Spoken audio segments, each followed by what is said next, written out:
बेहतरीन नामे देखने सुनने वाले तमाम नाजरीन की सलामती हो। सलमान मसीह DS पाकिस्तान के साथ नाजरीन आपकी खिदमत में हाजिर हूँ। नाजरीन, जैसे कि आपको पता है कि अदम एतमाद की तहरीक जो है वो पाकिस्तान तहरीक इंसाफ की गवर्नमेंट के ख़िलाफ़, उनके वज़ीर आज़म के ख़िलाफ़, उनके स्पीकर के ख़िलाफ़ अदम एतमाद की जो तहरीक है कामयाब करने के लिए दिन रात कोशिश की जा रही है और वो नंबर्स जो हैं वो पूरे करने की भी बहुत मेहनत की जा रही है।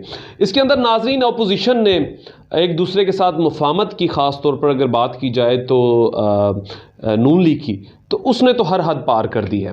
मुफाहमत में उसने काफ लीग को वो देखना नहीं चाहती थी, उनसे भी मुलाकातें कर रही है। वो जरदारी साहब का पेट फाड़ना चाहते थे, वो उनसे भी मुलाकातें कर रहे हैं।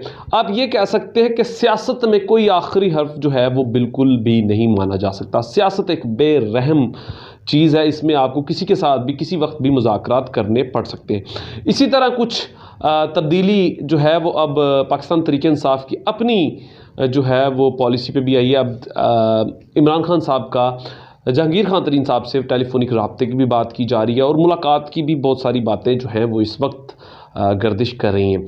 लेकिन एक बात मैं आपको बताता चलूँ, टेलीफोनिक राब्ते की तस्दीक तो हमारे सीनियर एंकर पर्सन जो हैं वो कर चुके हैं अपने व्लॉग्स पे भी, ब्लॉग्स पे भी। अभी जो बात हुई है वो सुनने में आ रहा है कि 2 साल बाद पहला टेलीफोनिक राब्ता जो है वो इमरान खान साहब ने जहांगीर खान तरीन साहब से किया है।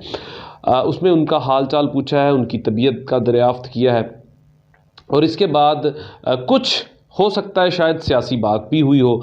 लेकिन उसके फ़ौरन बाद जहांगीर खान तरीन साहब की तबीयत जो है वो पिछले कुछ 1-1.5 हफ्ते से काफ़ी ख़राब थी। वो पहले लाहौर के निजी हॉस्पिटल में दाखिल थे, उसके बाद जब उन्हें छुट्टी मिल गई तो वो फिर अपने घर वापस आए। लेकिन अब वो दोबारा से बरतानिया के लिए चेकअप के लिए वो रवाना हो चुके हैं और वहाँ जाने से पहले उन्होंने अपनी इत्तेहादी लोगों से ये बातचीत भी की कि आपने आपस में तमाम तरह का जो है वो इकट्ठे रहना है, मुत्तहिद रहना है और मेरा आने तक का तमाम मामलात के लिए आपने इंतज़ार भी करना है।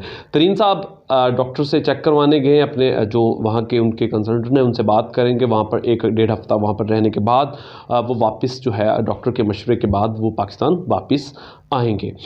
एक दूसरी बात आपको बताता चलूँ कि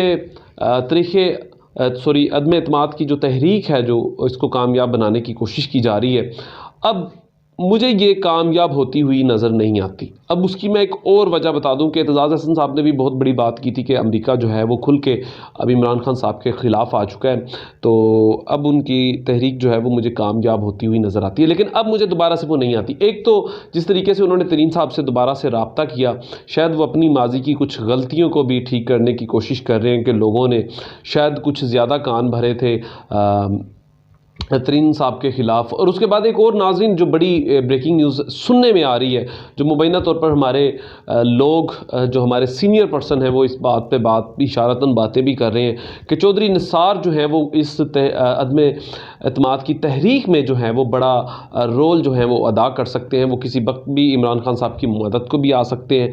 तो ऐसी बहुत सारी बातें ये भी जो है ये की जा रही हैं। लेकिन नाज़रीन आपको एक बात बता दूँ कि पाकिस्तान तहरीक इंसाफ की हुकूमत जो है वो मुझे इस 5 साल में जाती हुई बिल्कुल दिखाई नहीं दे रही। बहुत सारे मामला सेट करने की कोशिश किए जा रहे हैं, लेकिन किसी न किसी पार्टी का कोई ना कोई तहफ़्फ़ुज़ जो है वो आपको सामने जो है वो बार बार नज़र आएगा।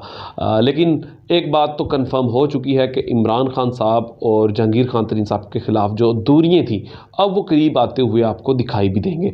इसका कुछ दिन पहले भी इसके ऊपर थोड़ी सी सोशल मीडिया पे बात की जा रही थी कि शेख रशीद साहब ने ख़ुद इमरान खान साहब से मुबैना तौर पर यह कहा कि आप तरीन साहब से जो है वो एक मुलाकात लाजमी करें, उनके थोड़ा सा आपको अब उनसे रब्ता रखना चाहिए, क्योंकि बहुत सारी चीज़ें हैं वो अब क्लियर होती हुई दिखाई दे रही हैं कि किस तरीके से अपनी ही पार्टी को नुकसान पहुँचाने के लिए क्या कुछ नहीं किया क्या।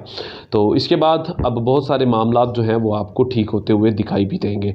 नाज़रीन अपना ख्याल रखिएगा। मज़ीद व्लॉग के साथ आपकी खिदमत में हाज़िर हूँगा। अपना ख्याल रखिएगा। खुदा हाफिज़।